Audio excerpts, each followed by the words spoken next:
carbon offsetting, but that will be dependent upon on every sector, dependent upon on the size of the company, because I have already mentioned that the unsophisticated companies are going to be hurt more.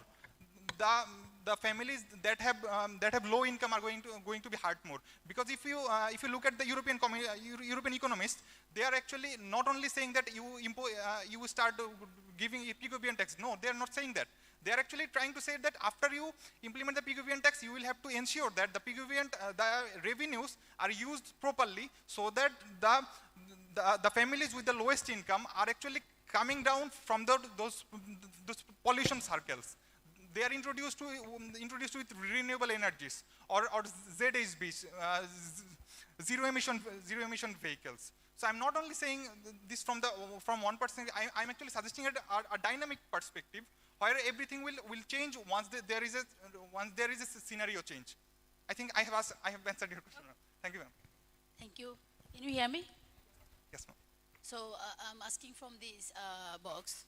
You write here sustainable economy with minimum pollution, right? So who will make a mark on minimum pollutions? I mean, what is the standard of minimal pollutions? Okay, ma'am. Actually, there are different benchmarks, but the ones I like, I'm going to talk about them. I think you have heard about the policies. You are well versed about the policies that were imposed on Sikkim. They actually started organic farming in India. So through that, after 4 to 5 years, they actually started not using any kinds of pollutants in their agricultural process. Then there is California, who actually introduced a carbon credit on the electric vehicles. Now, what I actually mean from the sustainable economy with minimum pollution means that all of the systems that are working under my nose are actually ensuring that they are doing minimum pollution and they are trying their level best to offset those emissions. So, from our country perspective, Okay, which pollutions do you think is most critical? We have to take measure. Is air pollution or water pollutions? Okay, ma'am. Actually, the benchmark for this is different. If we think about all the pollutants, we will have to I think you also know that I'm actually repeating this. I think you guys are all well versed around all of this. But you know about the covalent bond, when actually the different two elements from the periodic table actually comes together and form a covalent bond. Those are like CO2, SO2 are the ones that we will have to be most thoughtful about, because those are the ones actually are actually hurting our planet. So the elements that are making a covalent bond between them, like CO2 and SO2, are the ones that are harmful for our country and for all the countries around us. Okay, thank you. One small question. In your big idea, how will you fit LEED or BREEAM industrial rating system? I'm so sorry, sir, but I'm not familiar with the terminology. Can you please repeat? Or LEED, L-E-E-D. Oh, LEED. Okay, sir. And BREEAM. And, sir? Yeah. So, BREEAM. Oh, BREEAM. BREEAM. That is another standard like LEED. So that are actually for green manufacturing companies index. Yeah. This is the leader that comes from the USA. Actually, sir, I don't know anything about that. I only know the definition of green economy. That's it. Yeah, okay, that's fine. Actually, all this idea, if I ask you how to implement, the implementing vehicle is LEED and BREEAM. Okay, sir. I think that's a all this idea will come into these two vehicles. Okay, sir. Okay. So, thank you, sir. I'm not familiar with it. No problem. Thank you. Thank you so much, sir. Thank you.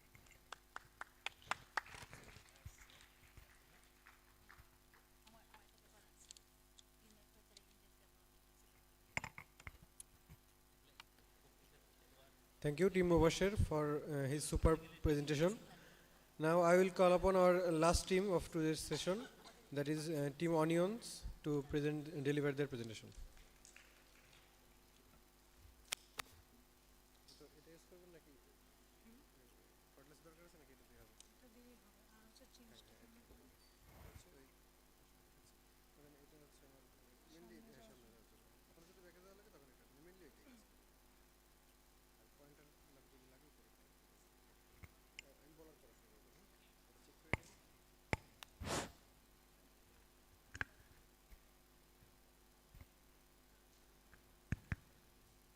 Okay, Team Onion, your time starts now.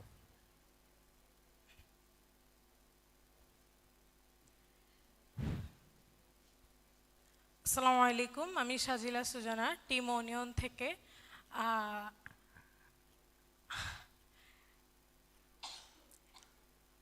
আজকে exCEEd case কনন্ড্রাম কম্পিটিশনে আমাদের টপিকটা ছিল economy versus environmental pollution. তো আমি প্রথমে এখানে হচ্ছে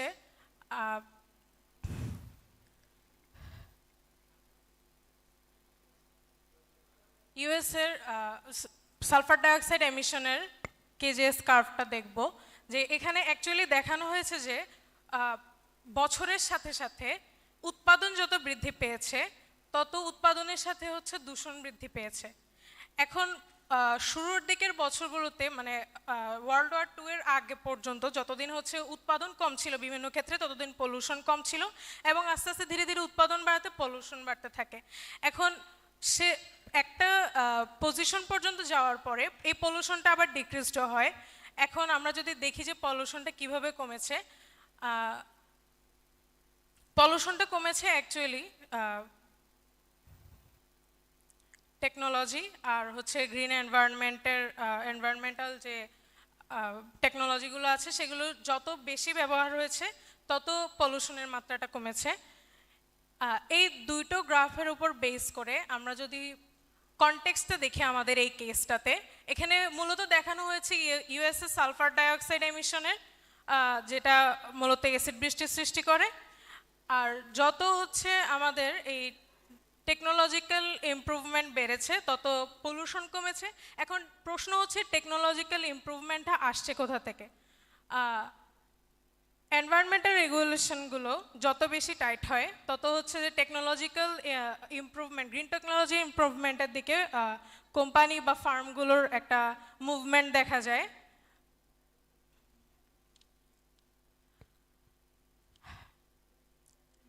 এনভায়রনমেন্টাল রেগুলেশন কিভাবে হচ্ছে আমাদের পলিউশনকে কমাচ্ছে? এখানে মূলত হচ্ছে আমাদের কেসে দুই ধরনের পদ্ধতির কথা বলা হয়েছিল, একটা পিগুটেক্সট আর একটা ক্যাপ অ্যান্ড ট্রেড। পিগুটেক্সট হচ্ছে সরকার উৎপাদন ব্যবস্থার উপর এমন একটা কর আরোপ করতে পারেন যার কারণে হচ্ছে প্রোডাকশনের কস্ট বাড়িয়ে দিয়ে একটা নেগেটিভ এক্সটার্নালিটি তৈরি করা হয়, এবং তার কারণে হচ্ছে আমাদের প্রোডাকশনের কস্টটা বেড়ে যাওয়ার ফলে দেখা যায় হচ্ছে যে পলিউশন কমানোর দিকে, অর্থাৎ প্রোডাকশন কমে পলিউশন কমানোর দিকে হচ্ছে প্রডিউসারদেরকে ঝুঁকতে হয়। তো এখন পিগুটেক্সের একটা গুরুত্বপূর্ণ ব্যাপার এটাই যে পিগুটেক্স যখন আরোপ করা হয় তখন উৎপাদনকারীর উপর বোঝাটা আসার সাথে সাথে সেটা হচ্ছে যারা ভোগ করে, অর্থাৎ সাধারণ জনগণ যারা হচ্ছে ওই উৎপাদন ব্যবস্থাটা থেকে হয়তো কিনছে বা উপকৃত হচ্ছে, তাদের উপরও হচ্ছে বোঝাটা চলে আসে। আমাদের দ্বিতীয় পদ্ধতিতে ছিল ক্যাপ অ্যান্ড ট্রেড। এই ক্ষেত্রে সরকার পুরো একটা পুরো পলিউশনের উপর একটা লিমিট তৈরি করে দিতে পারে, যে বছরে হয়তো আমরা চাচ্ছি যে এতটুকু পরিমাণ, হয়তো 1000 টন পরিমাণ আমরা একটা পলিউশনের অ্যামাউন্ট দেখব। এখন এটার উপর হচ্ছে একটা অকশন হয় যে এবার কোম্পানিগুলো হচ্ছে এই টোটাল অ্যামাউন্ট অফ ক্যাপ থেকে তাদের অ্যামাউন্টটা হচ্ছে কিনে নিতে পারে, যে একটা পারমিশন কিনে নিতে পারে যে আমি এত টন পরিমাণ হচ্ছে পলিউশন করার জন্য একটা পারমিশন পাচ্ছি। এখন এক্ষেত্রে কোম্পানির হাতে দুইটা হচ্ছে চয়েস থাকে। এক, তারা হচ্ছে নিজেরা টেকনোলজি ইউজ করে পলিউশন কমিয়ে দিতে পারে যাতে তাদেরকে পারমিশনটা আর কিনতে না হয়, অথবা 2 নম্বর ঘটনাটা হতে পারে যে তারা হয়তো টেকনোলজিতে ইনভেস্ট করতে পারছে না, সো তারা ওই টাকাটা দিয়ে হচ্ছে তারা পারমিশনটা কিনে নিচ্ছে পলিউশনের জন্য। আর পুরো ঘটনাটাতে দেখা যায় যে একটা যে ক্যাপ সরকার নির্দিষ্ট করে দেয় এর বাইরে খুব বেশি অ্যাকচুয়ালি পলিউশনটা আর হয় না, এর ভিতরেই হচ্ছে কোম্পানিগুলোকে থাকতে হয় এবং এর ভিতর থেকে তাদেরকে উৎপাদনটা করতে হয়। তো এটাতে যেটা হয় যে কনজিউমারের উপর প্রেশারটা পড়ে না, যেটা ট্যাক্সের ক্ষেত্রে পড়ে। এবং 2 নম্বর ব্যাপারটা হচ্ছে কোম্পানিগুলোর হাতে অ্যাকচুয়ালি একটা ইকোনমিক চয়েস থাকে যে আমি কি টেকনোলজিতে ইনভেস্ট করব নাকি আমি হচ্ছে যে পারমিশনটা নিয়ে নেব।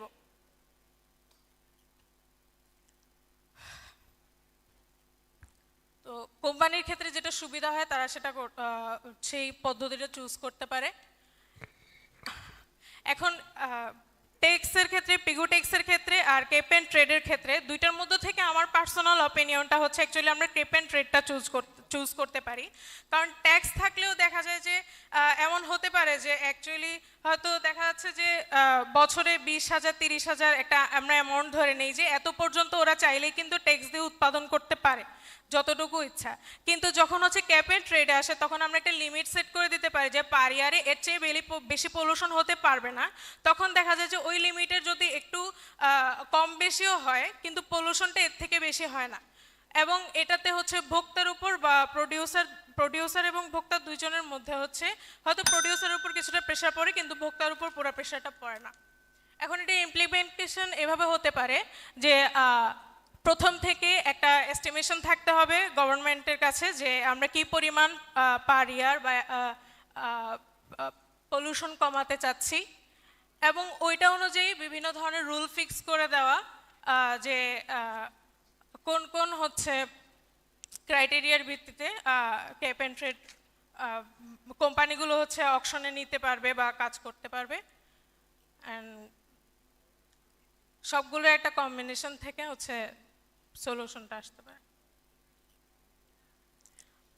আর এই কেপ অ্যান্ড ট্রেড অ্যাকচুয়ালি প্রায় 3 দশক ধরে হচ্ছে এটা বিভিন্ন জায়গায় এক্সপেরিমেন্ট হয়েছে এবং যতগুলো জায়গায় কেপ অ্যান্ড ট্রেড প্রয়োগ করা হয়েছে বিভিন্ন ধরনের পলিউশন রিডাকশনের ক্ষেত্রে ম্যাক্সিমাম জায়গায় হচ্ছে আমরা দেখতে পাই যে এটার পারফরমেন্সটা অন্য যে কোনো পদ্ধতি থেকে ভালো ছিল। এগুলো আমার রেফারেন্স এবং ধন্যবাদ।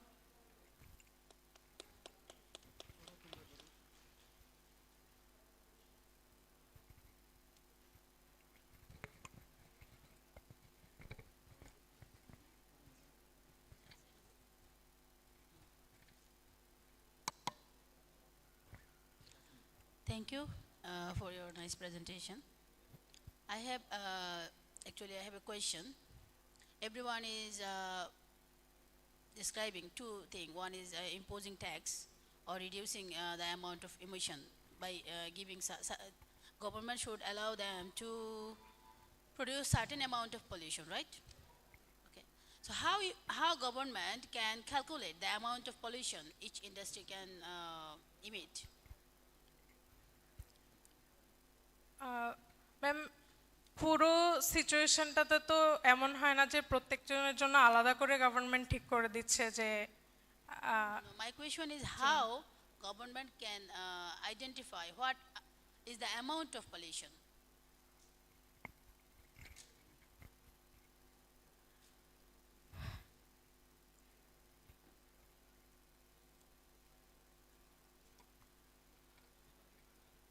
এই ক্ষেত্রে ইকোনমিক ব্যাপারগুলোর বাইরে কিছু সায়েন্টিফিক ব্যাপার চলে আসে। যেমন আমাদের হচ্ছে কিছু সাস্টেইনেবল গোল থাকে যে এত বছরের মধ্যে আমরা কার্বন এমিশনের পরিমাণটা এতটুকু কমাতে চাই বা সালফার ডাইঅক্সাইডের পরিমাণটা এতটুকু কমাতে চাই।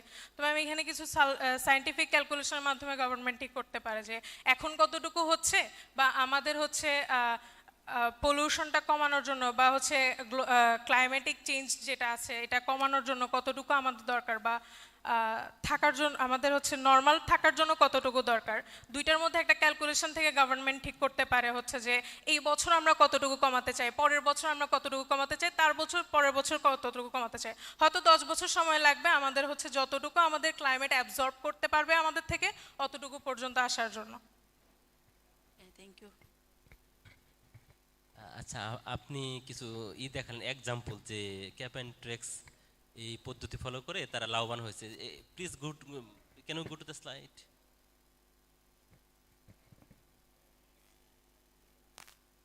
না, লাস্ট স্লাইড। আচ্ছা, এই এক্সাম্পল কোন দেশের জন্য?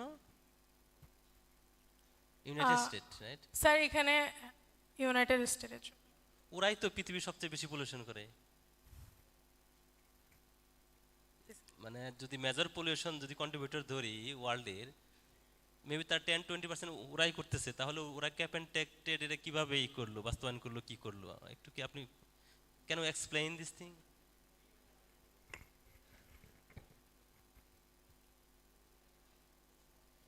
স্যার আপনার প্রশ্নটা হচ্ছে ওরা কেন মানে আবার ক্যাপ অ্যান্ড ট্রেডের দিকে গেল না না, অতিরিক্ত ওরাই তো বেশি পলিউশন করতেছে, তাহলে ওরা ক্যাপ অ্যান্ড ট্রেড এটা ইমপ্লিমেন্ট করে অনেক ভালো রেজাল্ট পেয়েছে, আপনি সেটাকে সাপোর্ট করতেছেন যে এটা যেন all over the world implement করা হয়, তাই না? এটা বললেন না আপনি? তাহলে ওরাই তো মেজর পলিউটেন্ট কান্ট্রি, দেন এটা কিভাবে আপনি পৃথিবীর সব দেশে এটা লাগাবেন সেটা তো বললেন, তাহলে আর এই সমস্যা থাকবে না, তাই না? এটা একটু কন্ট্রাডিক্টরি হলো না? আমি একটু ইজি করে দিই স্যারের কোয়েশ্চেনটাকে, একটু ইজি করে দিই। সেটা হচ্ছে আমি একদিকে বলতেছি দে আর দ্য মেজর কন্ট্রিবিউটর, যারা কিনা আমার এনভায়রনমেন্ট পলিউশনের জন্য দায়ী, আবার যে তারা একটা মেজারটা নিচ্ছে সেটা আমি সবার জন্য সাজেস্ট করতেছি। এখন দুইটা ভাগে যদি ভাগ করি, ডেভেলপিং আর developed, developed countries are the more contributing to the pollution and developing countries are less, তাহলে সেক্ষেত্রে আমি কাক মানে তার জন্য যে সাজেস্ট করবো whether they are up to that standard, আমাকে কি জাস্টিফাই করতে হবে না?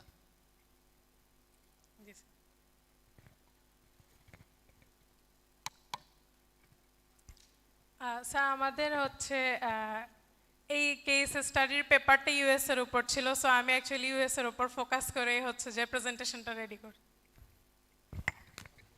Thank you very much. No question more, so thank you very thank much. You.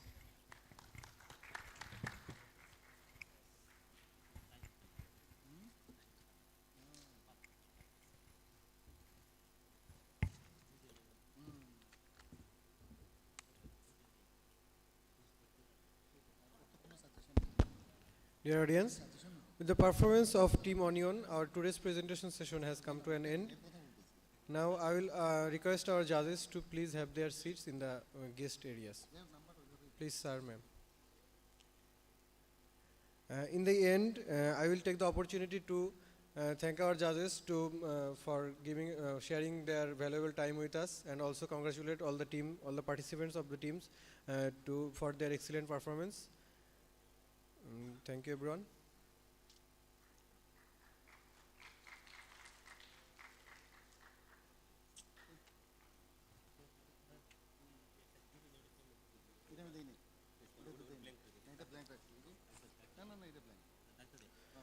With this, I will conclude our today's event, Case Conundrum 2023, signing off. Thank you, thanks to all.